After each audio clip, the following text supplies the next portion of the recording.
This episode is brought to you by the future. Oatly had experts look into the future, which is totally possible, by the way, and then report back about what things will taste like when we get there. Learn about bold ideas, the dawn of decaf, and the rise of fibre in the Future of Taste report on Oatly.com. Welcome to the coffee show. Thank you so much. If you haven't seen this gentleman before, this is online. He's known as Human Tobasco. I got that right? Human Tobasco. Yes. And then, but in real life, it's James Coburn. James, welcome to the coffee show. Thank you so much. Pleasure. It's we've had a nice little day so far. We have. So we've just.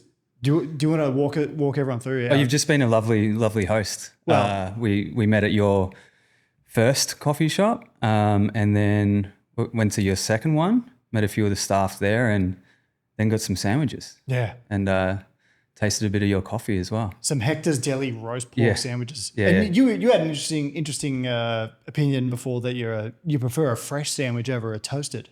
Much prefer a fresh sandwich. What was I? It was because of I feel like with the toasty, and you know we're hitting the real hard stuff now, like getting into the important issues. Yeah. I feel like with a toasty, because they're pressed, a lot of the time the ingredients can all sort of just press down, spill out, mash together.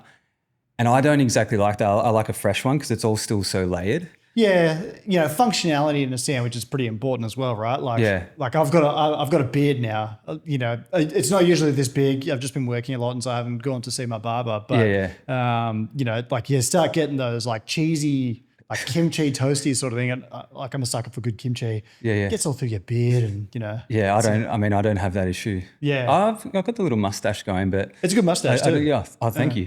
I just don't have that issue as bad as you, I think. But like again with the toasty as well, like it can also really get into your gum sometimes. Like if you bite it from the wrong angle and you've got, I'm not saying I have it, but if you've got gingivitis, it's like could be an issue for you. But or when you bite into it and then it just goes like splatters out. Oh, like rocket launcher. Yeah, I think that's that's one of my biggest gripes with it. I did say all this to a friend at work the other day, and he just sort of like went, "No, I love a toasty." Yeah, I was like, see, okay. there are roles for a toasty, like winter time for a toasted sandwich as well. Like a few things quite hit. When you're hungover, I think a toasty is like one of the primary like hangover foods. Would you say? I would agree with that. And then the good thing about it is you can kind of put anything in there and justify it. Like there's a bloke that's got a shop in Melbourne called Sleepy's. Sleepy's? Yeah, Have you heard of it? Yeah. They got a mee goreng toasted sandwich. Yeah, it's like you can just kind of mix and match anything, and no one really. I was there the other week actually. Did you have the mee goreng toasty? No, I had the dumplings, the breakfast dumplings. Yeah, Steve does a good job. Good concept. Congee for breakfast is also like a bit of a life hack, don't you think? Yeah. My friend got that. I tasted it, and I never had it before. Delicious though. Yeah. Yeah. Well, usually when I introduce, we'll get into the nitty gritty in a moment, but I got to let our viewers know about some sponsors here. So we've got Apex Labs. So I'll talk you through this as well. So these are like, water is very important for coffee. Without good water, you cannot make good coffee. So Apex Labs, what you do is these are minerals designed for like making filter coffee or espresso as well. And you can use it before you're brewing or after you're brewing. So you just add a few little drops and it just like brings out the flavor of some coffees. It's kind of like what seasoning is to food. This is to coffee. So, there's one called Jam, gives you a bit more texture, a bit more fruit. One called Tonic makes things a bit more acidic. And then Lilac, it's got buffers in it. So like might reduce acidity and those sorts of things. But if you want to buy some Apex Labs, use the code KIRK2026 at the checkout on apexlab.com and you'll get a 10% discount. So that's Apex Labs, use the code KIRK2026 and you will be able to get some sneaky discounts on your Apex Labs. How good's that? Great. Welcome. I'm trying to describe what you do to people. So you're a comedian and a content creator. Would that be fair to say? Yes. Despite having taken a couple of years off stand-up, I'm getting back into it now. And yes, also the content, but also a restaurant worker. Yeah. Yeah. You were saying to me before we started this that the comedy scene can be pretty brutal. And especially, over in New York or like in America where there's just like, hundreds of millions of people. And then, I guess a lot of people in the comedy industry, like describe what that's been like for like, since you started. Yeah. I mean, I stepped away from comedy for like many reasons, but like a big one was because of how brutal like it can be. I mean, I never got to a level where it was like my only source of income, or even a level where I was like, could be considered successful, or like, constantly getting booked at the best places. But even still, like, it's just so long, and like, I think I used the word lonely before, wasn't it? Like, and also like, I then had the added on factor that I was on the other side of the world from my family, and I sort of weighed it up one day, and I realized that, like, I'm trying to chase this dream of doing stand up, and then to fund all that and to pay my bills and all that, working in restaurants, and like, every time I wanted to like come home and see my family that I adore, that's like weeks of like no income, and so at one point I'm like, oh, this is getting really difficult, and it's a lot of like, and I guess it is harder when you haven't exactly made it, but it was a lot of like working during the day, and obviously what we do is like on our feet and stuff like that, working in coffee shops, cafes, restaurants, bars, but and then you've just worked 8-9 hours on your feet, and we're lucky to do it, but like it is taxing on the body and the mind, and then you go, oh, well, shit, now I've got to get to an open mic, or I've got that gig, booked tonight, and the show doesn't start till 10 p.m., and you've got but you've got work again the next day. Yeah.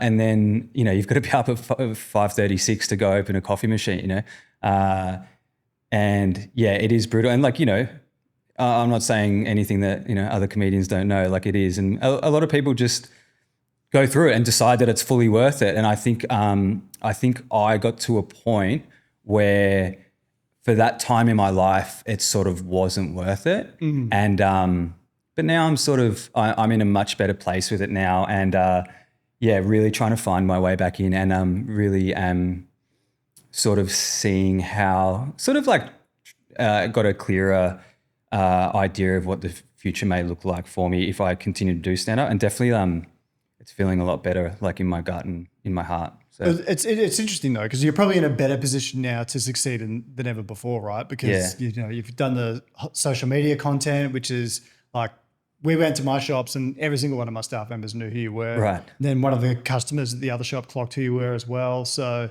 I mean, you're definitely in a position to capitalize on that, when you commence doing it again. Yeah. I'm excited. I want to come and watch one of your stand-up shows. I think I was telling you before, I would love to, I've done the Melbourne Comedy Festival once before. I did an hour in 2023. Strangely enough, like a few months later was when I stepped away from it. But I do have a goal of like wanting to get back there, hopefully next year.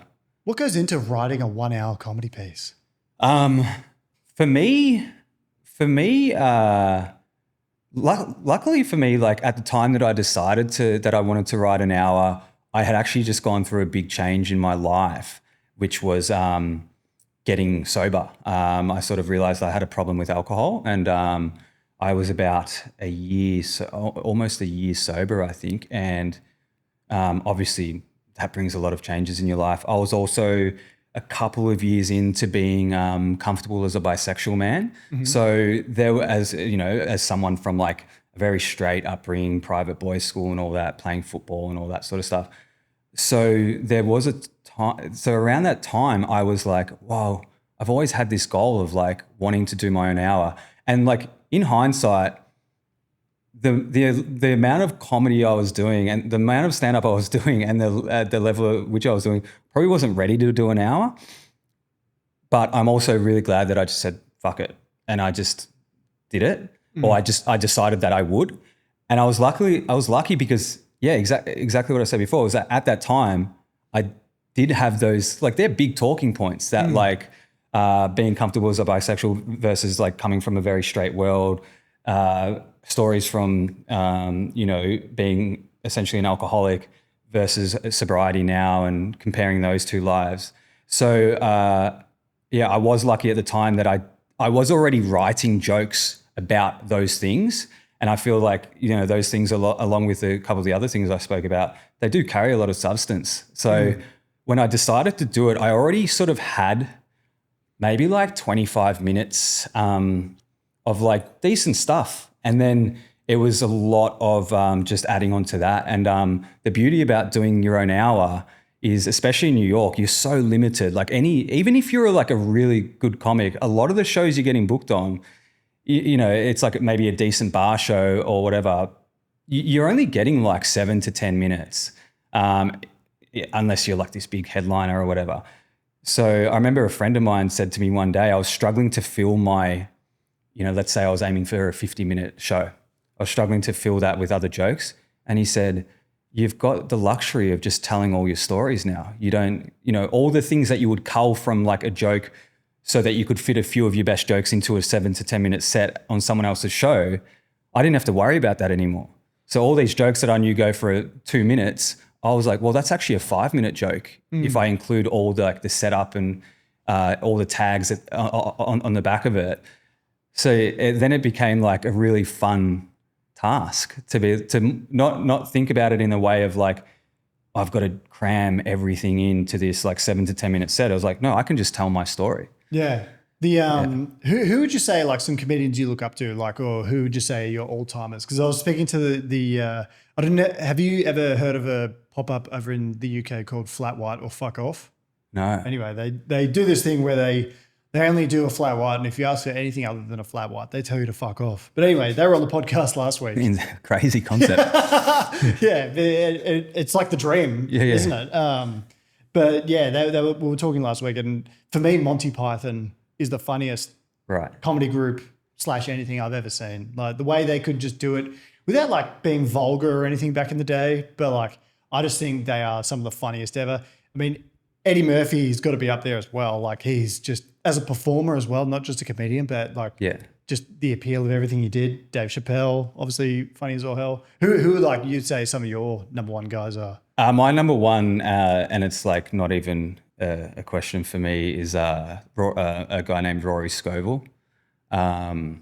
He's got a Netflix special, a HBO special. I think he's got another special. He's got a special on YouTube where he challenged himself to do 6 nights of fully improvised material.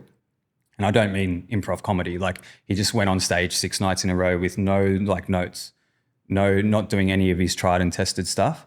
And he's curated specials are really great, but like that improv special on YouTube, and he does it in this like old comedy club, and it's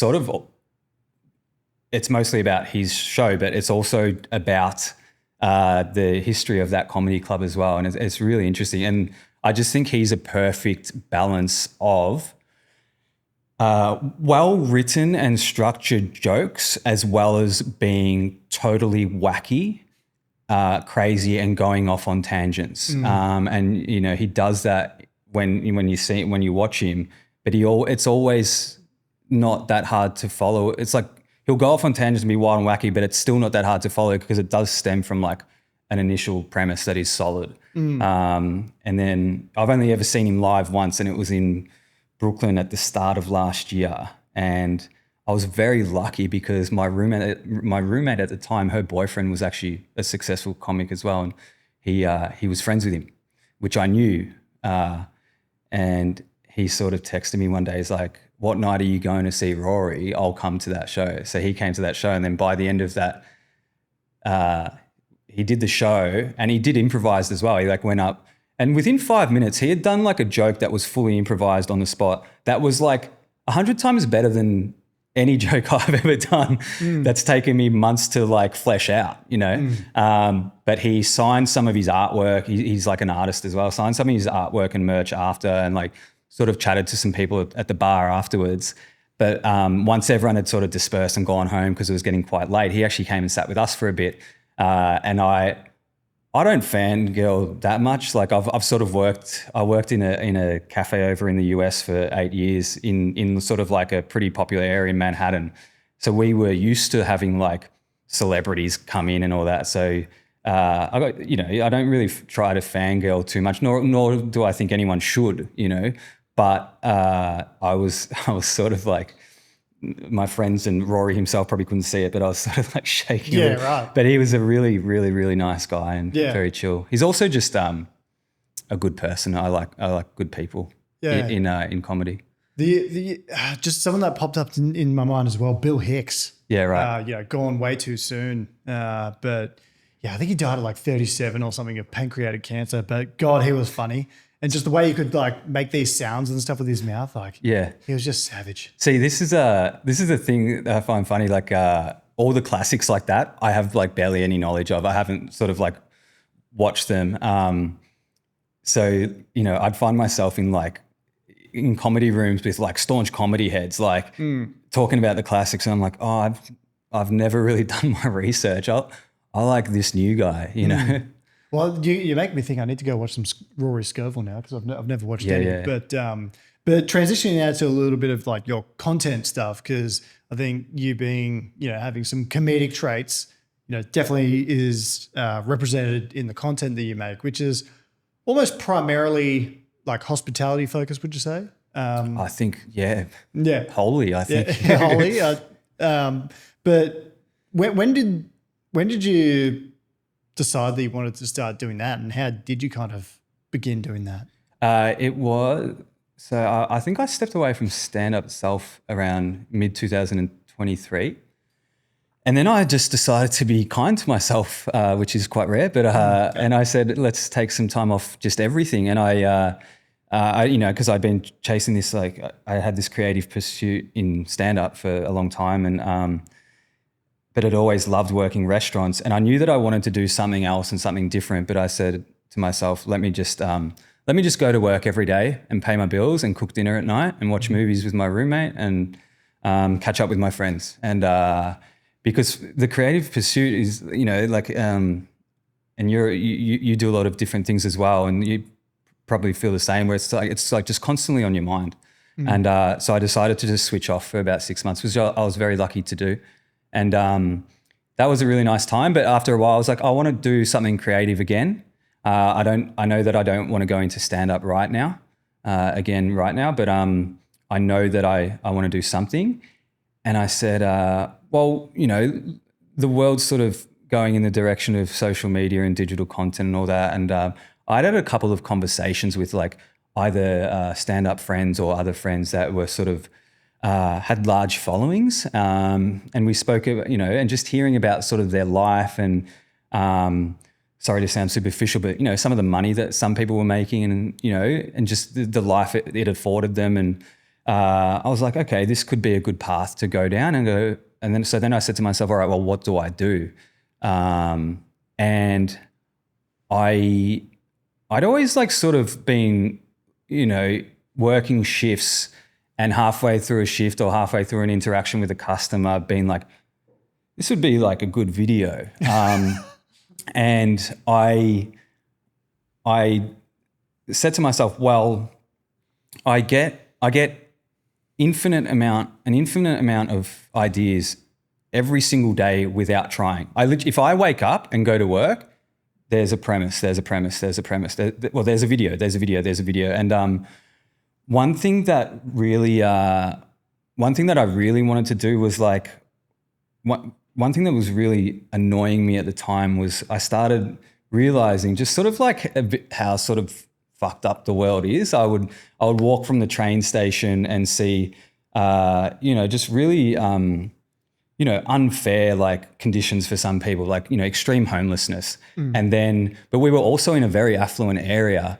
And then within 1 or 2 hours of starting your shift, you'd also see an incredible level of entitlement or rudeness or like lack of acknowledgement of the people's privilege, just through someone being like, where are my eggs? And it's just like, there's a guy on the corner over there, he's asking everyone for money because he doesn't have eggs, what I mean? Or he can't afford to just duck into a shop and get food and coffee, you know what I mean? Like, your eggs are coming, like, and so a lot of me wanted to do something just funny and creative, but then a lot of me also was like, well, how about I try and highlight stuff like this, and not just like entitlement or extreme privilege, like also just like smaller things like impatience or just straight up being rude sometimes. Yeah, and that's when I went, okay, well, let's do that. But then it wasn't just let's do that. It was, all right, well, now how do I do it? Let's put a strategy in place. And I was at the start, I was very much trying to like make like, produce in bulk. I would like have a concept and enter a script or a premise into this concept and then make 10 of them, which worked at the time. I think I may have overdone it at one point, but these days I try to focus more on quality over quantity. But yeah, so definitely started it, and we very deliberately with a strategy as well. I think one of my favorite videos of yours recently was when I think it was Sarah who had ordered a oat almond cappuccino. Oh, sorry, an almond cappuccino with vanilla, and then some guy called Greg who's like, "Oh yeah, I ordered oat milk." Yeah, nah, mate. Well, I reckon that's not yours. This is whatever for Sarah. Fucking love it. Yeah, so funny. But like sometimes going to a hospitality venue like really brings out like, I don't know. Or actually, I'm going to upgrade my answer here. What I'm about to say. Going to an airport is what brings that animal out of people. Like I once worked a shift opening a venue at an airport. My God, there's just something about going to the airport just brings out the animal in someone, Yeah. and like reduces the whole humanity and stuff like that, which I guess like, you're kind of explaining a different way, but man, sometimes, yeah, people's behavior in a cafe or going out in public really surprises me. And, not having the perspective of your life, something far worse is going to happen to you today. Like exactly. Or not only happen to you, happen to someone else. Like something far worse is currently happening to someone else. So I reckon you can wait an extra minute for your coffee. You know? Funnily on the airport one, I've never made a video based in an airport because I've never worked in like, let's say a coffee shop in the airport. But a lot of the time, if I make one about like people waiting for their takeaway coffee, in the comments, there's always someone that has worked in an airport, and they'll always say that like working in an airport coffee shop is crazy because people will be like, can you make mine first? I've got a flight to catch. And the funny thing about that is like, so does everyone else. Yeah. like how are you using that? Like if we were to honor that, then we'd be making everyone's coffee, at the speed that they want it. So if you just made them in the order that they were placed, then the system would work. Yeah, which is a crazy concept. It's so bizarre because like you're right, and just like I don't know, it just brings out the worst in people going to the airport. Yeah, but as you said, it's it's not just the airport. It is just in restaurants. There's like I remember it was and as I was saying to you, I've been back in Australia for about 6 months now, but I remember it was, I reckon it would have been the last week that I worked in New York at the place I was working at, and I was training this new guy, and he was pretty good, and but towards the end of the day, he had sort of he not slacked off, he had just sort of like, I think switched off for the day a bit, but there was this one person outside, and he had sort of gone, he was serving the outside section, and he had sort of gone inside, and he was chatting to the barista and all that. And I've come to like finish my day. I've gone downstairs to pick up my bag, and I'm about to take off. And as I get back upstairs, she's outside going. So I go over, and in the US you don't pay at the counter like here. You get the check dropped to your table. And she was furious that she had sort of been, and like fair enough, she had sort of been forgotten about a bit. But she was finished with her meal, finished with her coffee, wanted to leave and check out. And I walked over, and she was, just, oh, this is ridiculous. And then she said, the fact that I had to stand up and ask for my check is ridiculous. And I was just like, wow, that is truly absurd.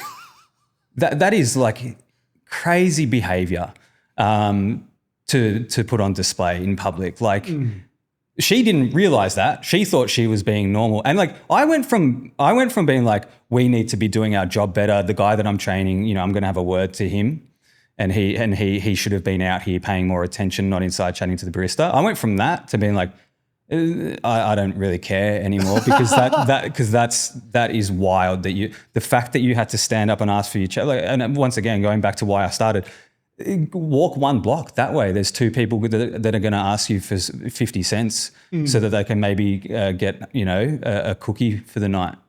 So they've got something in their stomach, and I just sort of went, okay. I think I took her coffee off the bill or something like that. Reluctantly, but I just went, okay, yeah. All right. What's the most absurd complaint that you reckon you've ever received in your whole life, or experience in a restaurant that you've seen? I'll give you an answer, but I would say that I've probably had something more absurd. But one that comes to mind now is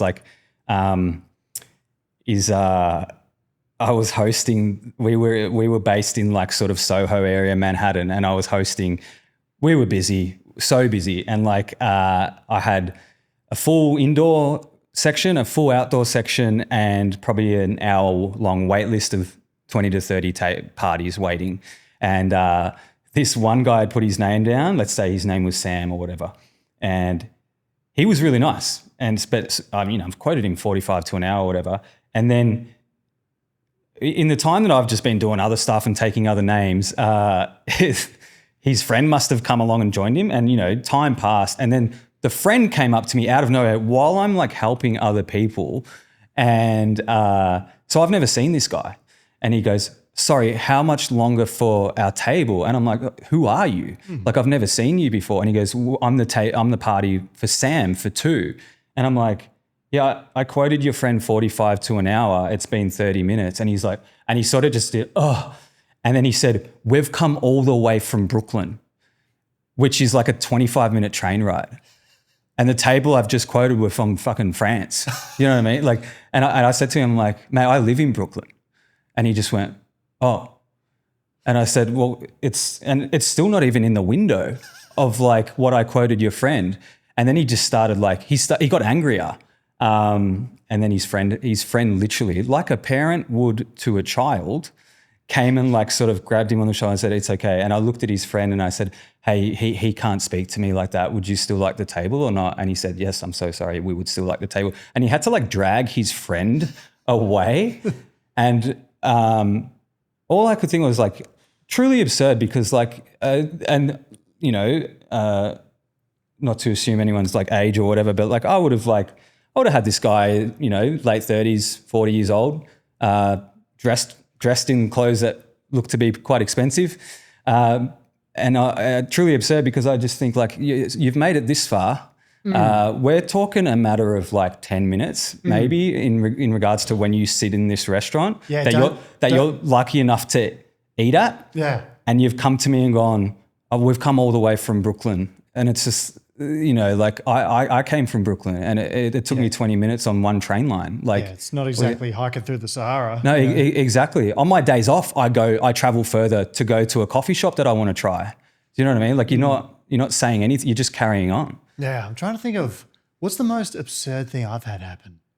I had someone like a real like country Australian come in one time when I was working at a cafe in Melbourne, and he said, he must have already paid his bill or something, and he goes, "Give me a menu." And I was like, "Oh, yeah, sure." He just snatched it out of my hands and he goes, $25 for a fucking chicken schnitty, and threw it and like smashed some glasses and stuff like that. And mind you, this is 2019. Inflation wasn't even bad back then. Yeah. He was just so, I think it was actually pretty reasonably priced, for the large chicken schnitzel that you got and the chips. You go to a pub right now and it's like a $50 meal. Well, now I'm thinking, imagine this guy these days. Oh, he'd be livid. Oh, he'd be he would have killed someone by now. Yeah, but I don't know. But he smashed glasses. Yeah. Is this at a place you owned or were working at? No, I was just working at Yeah, St. right. Ali down in right. South Melbourne. But, just some people just need to enjoy the finer things in life. Yeah. James, Yeah. Go home, smoke a little reefer. Yeah. Enjoy your time with some people. Yeah. It was funny. You, one of your reels that you posted the other day, you said, it was of someone saying, "Oh, you're really busy. That's great. Congratulations on being such a busy site." And went on for a little bit. And at the end you go, "Can we kiss?" Yeah. That was pretty funny. Because but you'd know as well. Like that's like feeling like you'll be like halfway through a day of like, I've done a lot of like, standing out the front and hosting and like, and not everyone, like most people are good. But even the good people, even if people are just sort of neutral and just sort of nice, like even that's like, it doesn't, blow your mind with kindness, you know what I mean? Because then someone is rude or impatient and that sort of takes up most of what you're thinking about. But so those people that just get it and show that just like kindness to the point where you can just tell that that's who they are, it makes you want to grab them like on the side of their head and just smooch them. You got to, you want to just smooch shit out of them. That was. I was actually having this conversation the other day. Sometimes I worry about the content that I make because, like, and as I explained the origins of it before, like it is with good intention that I make these, and I do it because, like, I just think so many people can be so much better or should be so much better. And so it is with good intentions, but sometimes I'll get to like the end of like a few weeks of like posting videos and I'm like, damn, they've all just sort of been like nitpicking on like little things that customers do, which at the end of the day don't really piss me off that much. They're just really good. Like they're just good little examples of like what it's like working in the restaurant world. But every now and then I'll just be like, oh no, I'll write down like a really positive, like what are the good things that customers do? And that happened to me one day where like this couple were like, hey, it's good that that's so great that you're so busy. We'll come back another time. And it just like melted my heart. And when I remembered it, I was like, oh, this is a good video. And what I found with when I release a positive video like that, people like really engage with it because don't get me wrong. Like the ones where like that one before where it's like oat latte for Sarah but my name's David and I ordered an almond chai. Like those ones go well too because people are like, oh, I deal with that every day. Like, so they just do well as well. But all the positive ones, I think it's refreshing for people. And that video got like a lot of views and a lot of really, really nice comments as well. Some of the comments were funny because people were like, this is AI because this doesn't happen, which I thought was really funny. But like my stuff doesn't do well on TikTok at all. But that one sort of broke the barrier for me in TikTok. Like even other videos that do well on Instagram for me don't really do well on TikTok. But this is like the point that I'm trying to make. That one was so like refreshingly positive and people like really liked it that even on TikTok it got like a lot of views, which I was like, oh well, like maybe I should do more positive stuff. Well, on positive, what are some of the more positive things that happen in cafes? That's like this like you're on a podcast right now, right? So what are more positive things that customers do that more people should be doing that you want to get out there? Just like showing patience when something's gone wrong. Like if let's say for example, like you've found a hair in your food or something like that. Like yes, no. Every cafe and restaurant or bar, whatever, should be doing their best to make sure that hair doesn't end up in food. But like, there's a lot of people that act as if it's like the server that didn't even make the food, that just dropped it at the table, has like a personal vendetta against them and put the hair there themselves. That's the way they're acting. Like, oh, I can't believe this. Yeah. And so just when stuff goes wrong, just understand that it's nothing to do with the restaurant's view or opinion of you or like something that you've done. It's just like a little mistake. Every time there's a hair in my food at a restaurant, like this is just me, I just pick it up, put it on the floor. I mean, if there's a hair in the food, then I can pick it out and like drop it. It's like, it's a hair. Yeah. And then I just eat it. Yeah. I did it last week and I'm not going to say where I was, but I'm such a anxious people pleaser that I picked out the hair secretly so they didn't see me do it because I didn't want them to know that I saw the hair because I didn't want them to be embarrassed and I didn't want them to be sorry. Like I would have been well within my right to be like, hey, I'm really sorry. I have noticed there's a hair. Like no rush at all. Do you think I could get like a new one? But I'm such a people pleaser. Well, also I just don't really care. Yeah. But I'm such a people pleaser. I'm like, oh, I hope they don't see me do this. And on the slide, just. Yeah. And I delicious. I can't remember what I ordered, but Yeah, that one, just show patience and kindness if something goes wrong. It's got nothing to do with you. It's like a busy restaurant, and that's just sort of what happens. When people ask how your day's going, that's always really nice. I actually posted something the other day where I was like, I just took like a 3 things that I like that customers do. And one of them was when they thank the kitchen. And I don't mean like in a show-off way. There's some people that do it in the show-off way, like, you know, hey, compliments to the chef, like, hey, and they do it top of their voice, whatever. Like, but I've seen people execute it to such perfection that I'm like, God, I want to hang out with this person. Right, like, suppose I'm the chef. I'm at the pass cooking right now.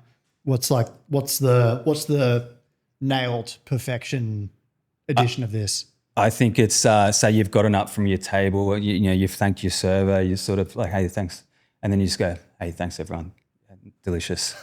Yeah, just a quick like, subtle nod to the chef, or even like a little, yeah, I salute. You don't have to you don't have to go into the kitchen and have to put your head over the pass. Just like, I've seen you, that food was delicious. I myself know that it wasn't my server that cooked that delicious toasty, you know, like I know it was you. I'm not going to come over and make a big deal, but hey, I've seen you. Awesome stuff. Yeah. Yeah. And that's like the nail in it. Yeah. It's like not too much. The chef's getting, you know, a little bit of appreciation. Yeah. They can continue on because they haven't been so flustered. I agree with that. That's probably a nailing of it. But I would say that there's quite a few things that have crept into particularly the cafe space these days that need addressing, if I'm to be quite frank with you. And technology hasn't helped.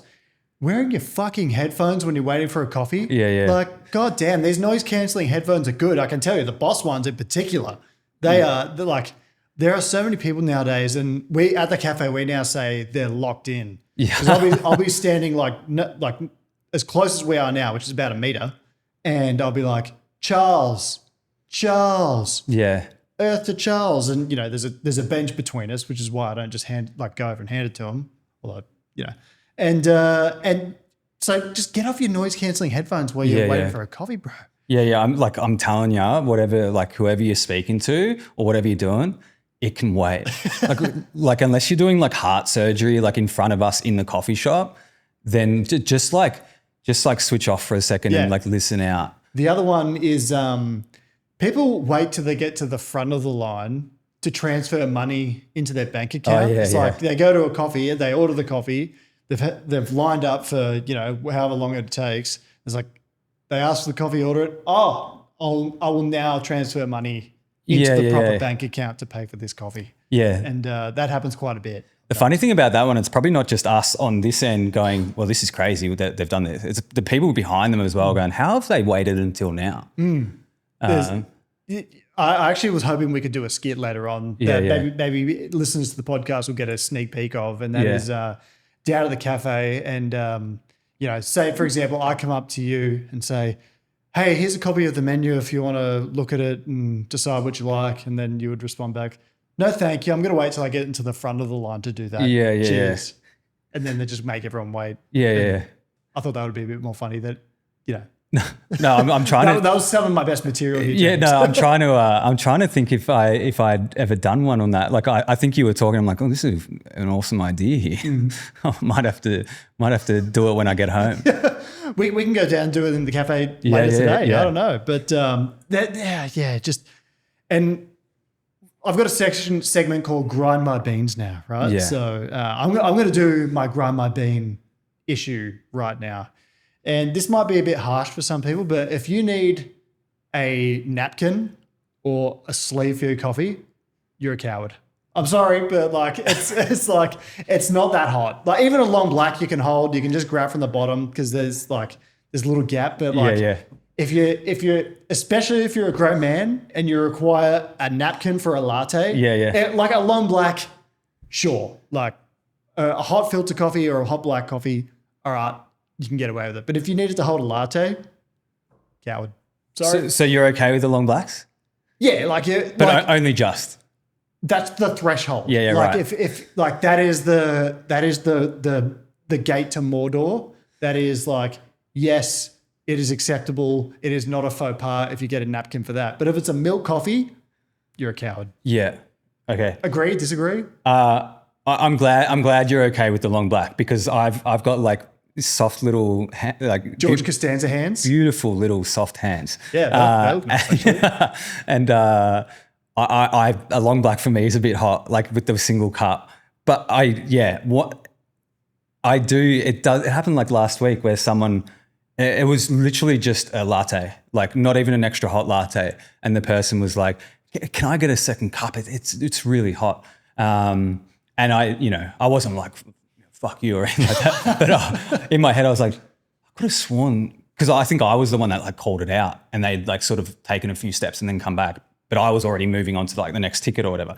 And I think I was like, I could have sworn that was just a latte. The other one is like, occasionally in a coffee shop, there are mistakes made. But one that gets me is like, if you make a large coffee, but they ask for a small. So, I've had a few customers say, "Oh, this is too big. Can you make me a small one?" It's like, all right, well, you realize I have to pour this one out to make you another one. So it's just like an incredible waste, even though it's my mistake. It's, you're getting the 2-for-1 meal deal here. Like, Yeah. do you like, you should just drink it, or like drink what you can, because then overall less waste. But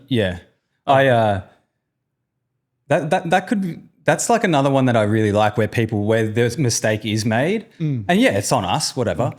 But the person goes, "It's all good." Yeah, and they just carry on with their day. Yeah. The only thing I'll say about that is like, when I order something, like I order it with the ratios in mind. Like I like a flat white, but I don't like a large flat white. You know what I mean? Yeah. But being the people pleaser I am, I would say, yes, that's okay. Oh, no worries. Like, I'm walking off. But that's probably the reason why people aren't going like, "Oh, this is totally fine." But it is so beautiful, and I always do the like, "Are you sure we can make it again?" And when they just hit you with the like, they look you in the eye and go, "No, it's totally fine." Like, that's like that Michael Caine, Christian Bale from like Batman scene where they're just like, dun. They do that acknowledgement at the end. Yeah. It's truly special stuff. Is there anything grinding your beans at the moment? Like, you don't have to be as impassioned as I, but like, if there's something grinding your beans at the moment, please do tell. Oh, I think it just goes in line with the. I guess like the rudeness and the just entitlement and whatever is what really grinds my beans. And it's not just now. It's sort of one thing I've noticed throughout my time in hospitality is people that don't know how to bridge the gap between like you as someone that's working in that venue in the restaurant versus you as a human. People that don't look you in the, let's say people that don't look you in the eye, people that will come up and for a takeaway order or a to-go order or even a sit down and you can really tell that to them, you are just someone that works in this restaurant or that works in this coffee shop. And it doesn't sound like much, but it's really sad to think about. So what grinds my beans is people that don't know how to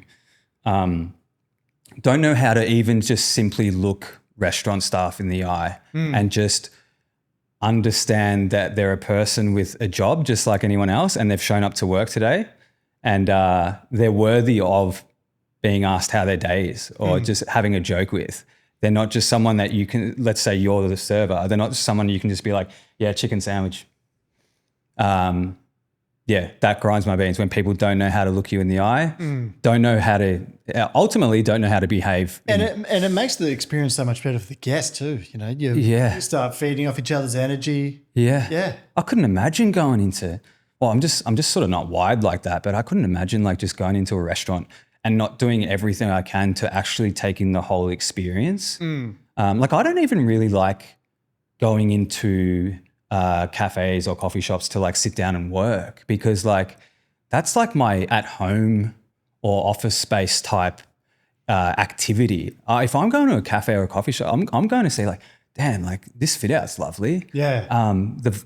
The servers all look really happy. I can tell this is a nice place to work, which is making me enjoy being in here. Damn, that artwork they've got on the wall looks really nice. Dude, it must have been expensive. Oh, I wonder how long it took them to set this place up. And the coffee's really good. Like in the same way, I always am impressed by people that can actually work in that environment, because there's too much going on for me. To, like, how do you email while you're in a busy coffee shop? Like, how do you lock in? Pardon me, on an email? Like, how's that even possible? I'll like, if I'm on my break at work and I'm like texting my brother or my dad or something like completely wholesome, harmless shit, and someone like walks past me, I'm like, oh, geez, like I better be careful here. And I'm just like, that's how conscious I am. I couldn't possibly like whip out an even bigger screen and be like, la-di-da-di-da, like here's my personal emails, here's my work emails, here's something else, here's a creative script I'm working on. Like I couldn't possibly just whip all that and have people just walking by, or like having earphones in or something like that and not being like aware of my surroundings, what people are doing, it blows my mind that people can do it, but so many people do.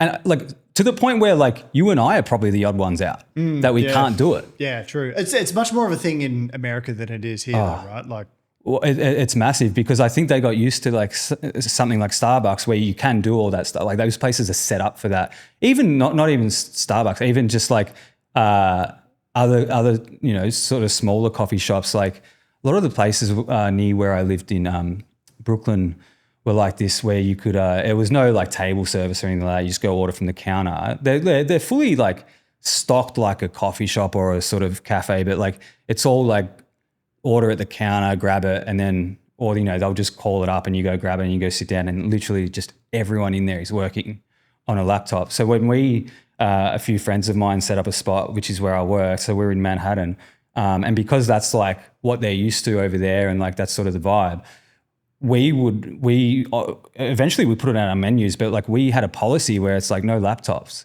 And, especially like American people that were used to being able to do that would always be so stunned when we're like, no laptops. And like, what do you mean I can't work in here? It's just like, well, we've got a wait list. Like that's totally fair that you've gone to places that allow you to do that. And those places should exist. And I'm sure a lot of them are very successful and nice places to be in, but we're not one of those places. Like we're fortunate enough to be busy, and we're turning we're trying to provide a good experience, but at the same time we are turning tables. If you've ordered like one latte, but you've shot off 2 hours worth of emails, like good for you, but like that really is detrimental to like what we're trying to do here. Yeah, and you're costing the cafe money. Exactly, and we're not saying you can't do it. You just maybe do it at a place that's set up for that. Yeah. I actually had someone on a Teams meeting at a cafe I was working at a few years ago, and they asked to turn the music down. I'm on a Teams meeting. No. I said, not happening, sweetheart. No, it's you just like, you want to turn the music down so everyone in the cafe has a less good time, I guess you'd say, so that you can do a Teams meeting. Yeah. It's like it's called a co-working space. Like, go book an office out. Like, speaking of grinding my beans, the lack of that's one way. The lack of the lack of consideration for other people in that single request is crazy. That's going, I don't like the music in this establishment that I don't own, by the way. I don't like this music that I have no control over.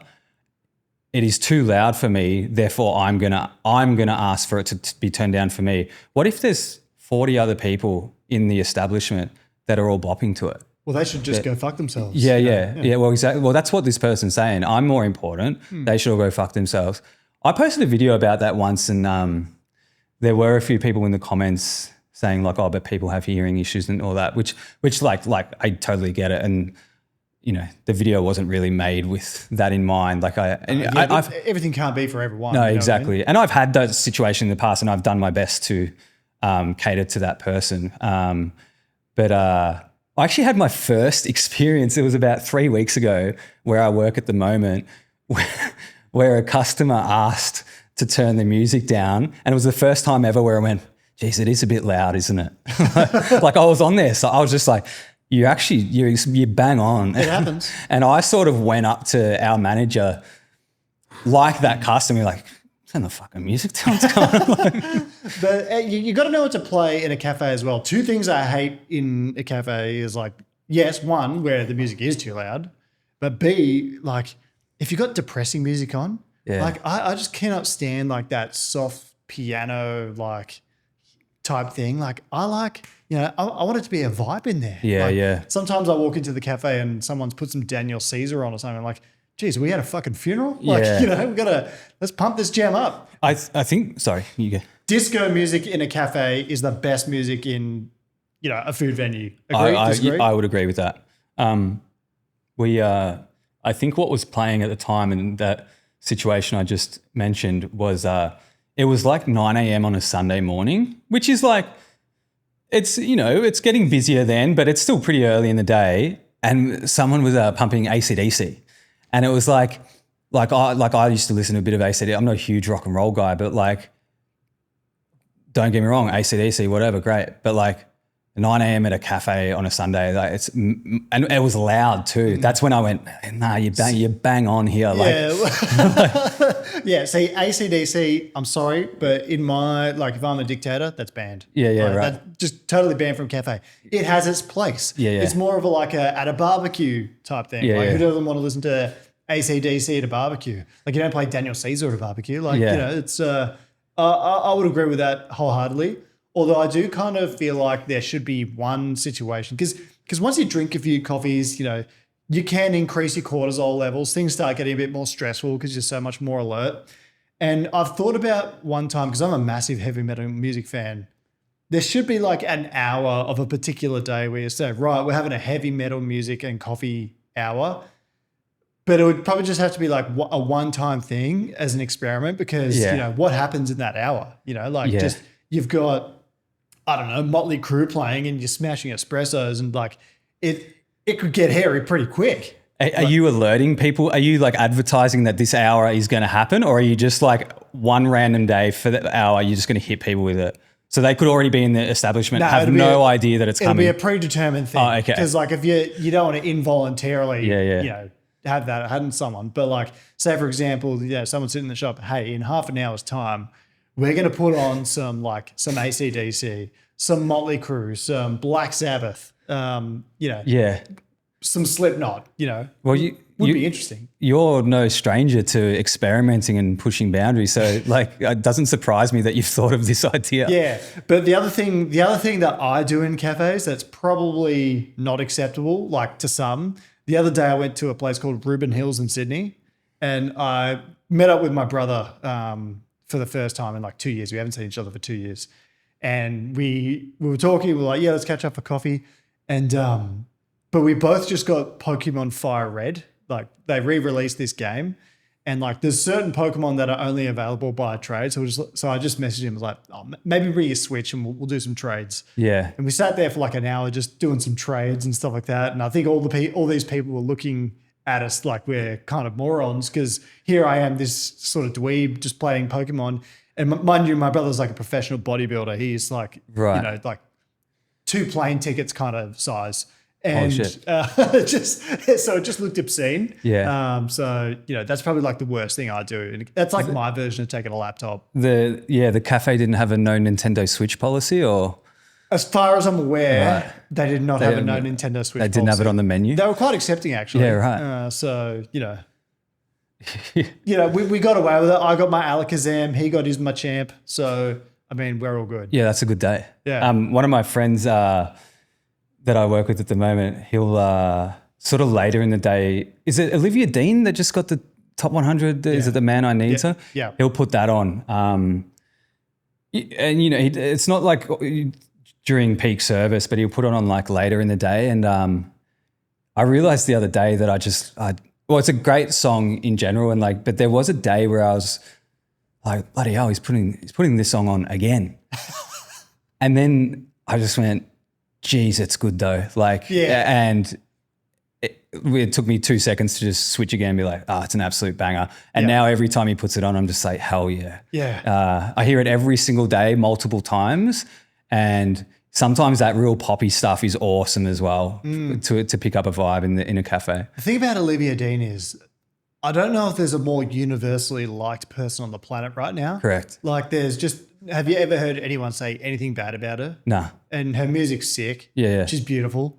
And like the songs are just so catchy. Yeah. Like I don't think there's anyone that's more universally liked on the planet right now. Yeah, and like it's true just even in like a little cafe scenario like what I just described where someone puts her on and there's customers and staff still in the restaurant alike and you look around and there's just people from all walks of life just singing to it and just absolutely loving it. Like straight men, queer women, like all just absolutely bopping to it. See, I reckon straight men might be like her biggest fan base. Like if you at an Olivia Dean concert next year, like, just like it could just be full of men, to be quite honest with you. I think men are bigger fans and appreciators of hers than women are. Yeah. In my experience, even. Like you look at like the Swifties, right? Mostly women. And you look at the concerts, like, yeah, there's men that go there, but it's like her main appeal is to like girls. And but like Olivia Dean, I don't know. I reckon like there'd be a lot of masculine dudes there. Like, well, I think even in general, like I think it used to be like this thing where like sort of more alpha, more masculine men, it was like a guilty pleasure of theirs where they and they maybe only let it out when they were feeling vulnerable that like they're Taylor Swift fans or something like that. And I think it's just becoming more of a thing where men are just becoming more comfortable with like, no, that fucking hits. Yeah, I'm a big fan of this music artist. And I think Nice to Each Other is probably my favorite song of hers. Yeah. It's a certified bop, that's for sure. The only other person I feel like that was like on that level of universally loved by everyone was no longer with us, Steve Irwin. Oh, I thought you were going to say Mac Miller. Mac Miller, he was very good. Yeah, I mean, I thought you were going to keep it in the music realm, but you are correct with Steve Irwin. Steve Irwin, like no one was more universally loved in Australia than Steve Irwin. And the day he died, I got in the car and my mum said, "Kirk, something terrible's happened." Yeah, and I was like, "What? What's happened?" She goes, "Steve Irwin died." I just burst into tears. Yeah, like the whole country was just. How old were you? Oh, I would have been in grades. It happened in 2006, if I recall correctly. So I would have been, like 11 or 12 years old. Right. And just me and my sisters just burst into tears. Then, when the memorial happened, do you remember the memorial? No. Oh, well, at my school, the whole school stopped and we all watched the memorial. Yeah, and right. John Williamson played True Blue and, we all started crying in class. And in a way, like I'm kind of, and I know this sounds horrible, but like I'm kind of glad he died when he did because he didn't live long enough to get cancelled for anything. Yeah, right. Because like he's just immortalized forever. Like in today's social media, someone does one thing and they're like the worst person at forever. Yeah. Despite having like a career where they've done nothing but amazing things. Whereas he will forever just be a legend. Yeah. Like I feel like he wouldn't have anyway. Like he seemed quite wholesome. But the funny thing about that is like that view wasn't even just in the view, like opinion of him like wasn't even just in Australia. Like Americans, like not that America is the be all and end all of the world, but the US, like they loved him as well. Like when I moved there like 8-9 years ago, like it was one of the first things I learned. He's like every single person knows who Steve Irwin. Not only knows who he is, but like adored him. It makes me think about that. You saw his son had a little moment. What was it, early last year when he became the face of Bonds underwear. Yeah. And he went from being that like, Steve Irwin's smiley faced, wholesome little son to this absolutely jacked. Yeah. He's jacked. What is he? Early 20s or whatever, That, in some semi-sexy underwear. And all these videos of like, I guess, maybe more like, women in their like 30s, maybe 40s or whatever, been like, he's sort of conflicted, been like, I don't know how to feel here. Like, bring on the cougar era. Be Bob Irwin, good looking wrestler. Yeah. Good. Well, even I was just like, like objectively just. Yeah. Sexy guy. He's looking good. Yeah. Yeah. Looking very handsome. But yeah, Steve Irwin for me and, Olivia Dean, they're just like, for me, they're just those two that are just like immortal forever. Like you look at LeBron James, for example, like, no one's really accomplished what he has in a basketball setting, like to play this long and consistently as good. But, people do find things to hate about him. Yeah, right. And, despite having a career of doing pretty incredible stuff, like, Right. Just that's what it's kind of why, like, I'm not glad he died, but like the good to come out of it is like, he never oversupplied himself to the point where anyone could like check out or dislike him or something. So he's like forever on your like Mount Rushmore of humans. Humans that no one can say a bad word about. Well, you literally can't. Germaine Greer tried, and that didn't work out too well for her. Do you remember that? No. There was Germaine Greer is like a feminist that she was really prominent. I think in the 60s or 70s, but she said, he deserved to die because he was cruel to those animals. Oh, right. And at the time, everyone was just like, "Fuck you." Yeah. And deservedly so. Yeah. But maybe she was the only person, but that was very like she got cancelled hard for that. So right. Don't fuck with Steve Irwin. Would be the premise of that. But we've been going for it's been over an hour now. Wow. It's been good fun. Do you think you will get back into the comedy when you go back to New York? Yeah, I plan to.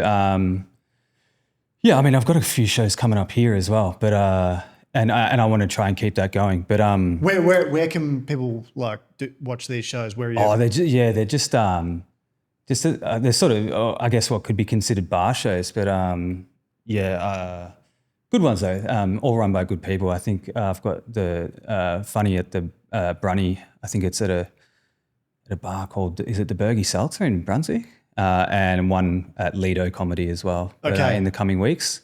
But yeah, I'm trying to do more. I'm like more so than anything, I'm just trying to make sure that I'm in a good place with it, because definitely when I left that wasn't exactly the case. But I'm trying to do more, and will try to do more when moving back to New York. What are some of the biggest differences between living here in New York? Would you say, like, we're in Melbourne, Australia? Like, what would you say are like some of the hallmarks of living in Melbourne, and the same of living in New York? Just in regards to hospitality, or just life in general? Both.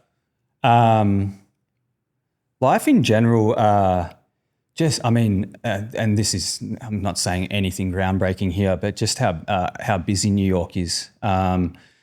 Literally people everywhere at all times.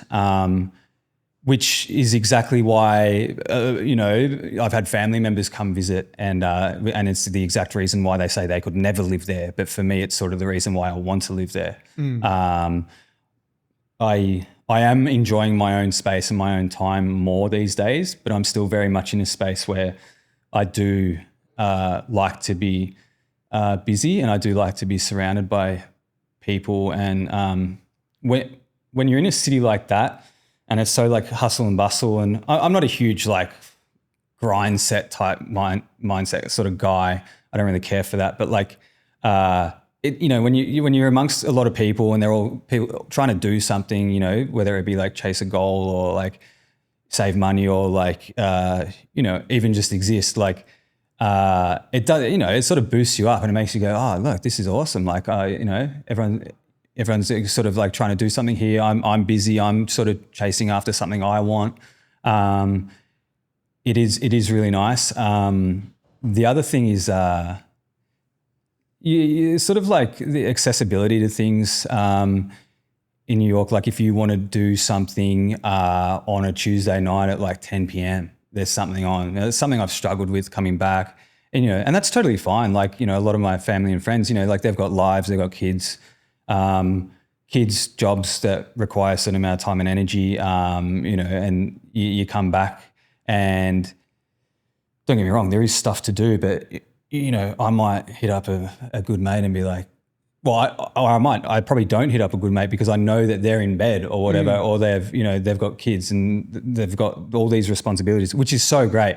But like when you're sort of like in the flow of it in somewhere like New York, like, you can do that sort of stuff. Like, oh, do you want to go hit a dive bar at like 10 p.m. like last minute notice, But I guess that's also the beauty of having friends in hospitality, because they're probably maybe one of the only, or in creative fields, because they're probably like a few of the only sort of groups where they are open to just like doing all that. And yeah, I think those are the main two things. But I mean, Melbourne itself is very, very busy. But I think it's just like, it's just not quite as busy on that level as, I don't think anywhere. Well, if you look on there like a are satellite down at both cities, like New York just spreads so much further. And the whole economy of New York is like almost the size of the Australian economy entirely. And it's just like one city in the US. So yeah, it's massive. And, you know, people always say the city that never sleeps. So it's, I look forward to going. I'm going in May, I believe. So you said you've never been? Never been. Yeah. Oh yeah. Where should I, what coffee shop should I hit up in New York? Let me think. I think you should go, just knowing like, you know, what you've set up yourself here. And I think you should go try Variety and Devotion. And they're sort of more like they're not chain, but they're really good at what they do, but they do have like a few locations and stuff like that. More like good quality, fast paced coffee shops. But there are a bunch of like Australian concept spots that are well established there now as well, which I think you should go try out as well. Also just restaurants. Yeah. Bunch of good restaurants. I'm a huge lover of the Melbourne restaurant scene. But and in many ways feel like, you know, from what I've experienced in Melbourne and Sydney within the last 6 months or so, would go as far as saying like I probably enjoy my time in the Melbourne and Sydney restaurant, cafe, bar scene more so than maybe New York, but New York is incredible for it. Yeah. Yeah, man, I'm excited to try. I was telling you about before, Seri's Pizza. I've never looked at a pizza place from afar and thought, my God, I've wanted to try that so bad. Like that is I will travel for that pizza. Even though I've never had it yet, I'm like, theoretically. Well, I'm also looking, because when you mentioned it, I hadn't heard of it. So I'm also looking forward to hearing how it goes. Yeah, well, I'll tell you all about it. But if you want to know more about what James is doing, Human Tobasco on Instagram. So, and we can find your upcoming comedy routines there. Can we?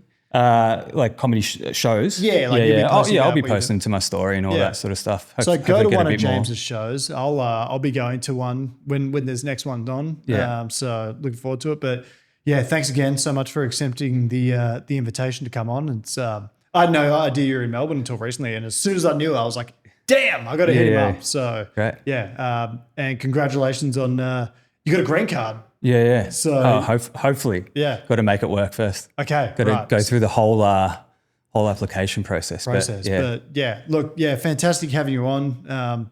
Been great having a sandwich with you and a donut before, and mate, wish you all the very best with the comedy. I think you'll crush it. No, thank you so much for having me. And it's been a nice little morning, and congrats to you on everything you've set up as well. Oh, thank you. Thank you very much. But we'll let you go there, folks. I'm going to hit and record. Hooroo, very Australian goodbye. Have you ever heard hooroo before? Yeah. Yeah. Hooroo, mate. You can either listen to the third Oatly ad of the day about how you can go to oatly.com and find recipes for the amazing drinks, or read the Future of Taste report. It's from the future. Or learn about the sustainability work. Or you can press the 15-sec forward button on your pod playing device. It's totally up to you.